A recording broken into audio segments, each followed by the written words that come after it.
అందరికీ దేవుని నామం పేరట శుభాభి వందనాలు. ఈ ఉదయకాల సమయంలో దేవుని మాటలు చెప్పుకుందాం.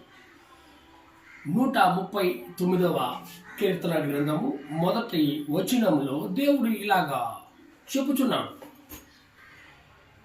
యెహోవా, నీవు నన్ను పరిశోధించి తెలుసుకొని ఉన్నావు. నేను కూర్చుండుట, నేను లేచుట నీకు తెలియను. నాకు తలంపు పుట్టక మునిపే నీవు నా మనస్సు గ్రహించి ఉన్నావు అంటున్నాడు దేవుడు. హల్లెలూయా.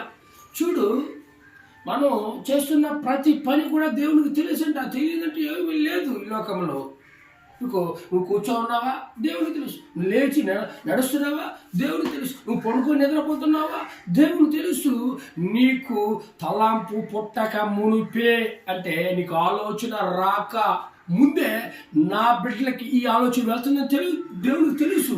అది మంచి ఆలోచన అయితే అది మనం తీసుకుని ఆ మంచి పరంగా నడవాలి. అదే సాతానుడు ఇచ్చిన ఆలోచన అయితే, చెడుతనము ఆలోచన అయితే మనం ఆ పని మనం చేయకూడదు. ఎందుకంటే మన దేవుడు చూస్తున్నాడు. మనం ఏం చేస్తున్నామో దేవుడు చూస్తున్నాము. ఏ చెడ్డ పని చేస్తున్నామో దేవుడు చూస్తున్నాడు. ఏ మంచి పని చేస్తున్నామో దేవుడు చూస్తున్నాడు. కానీ ఒకనాటికి తీర్పులో నువ్వు చెడ్డవాడుగా ఉంటే దేవునికి విరోధి అయిపోతావు. హల్లెలూయా.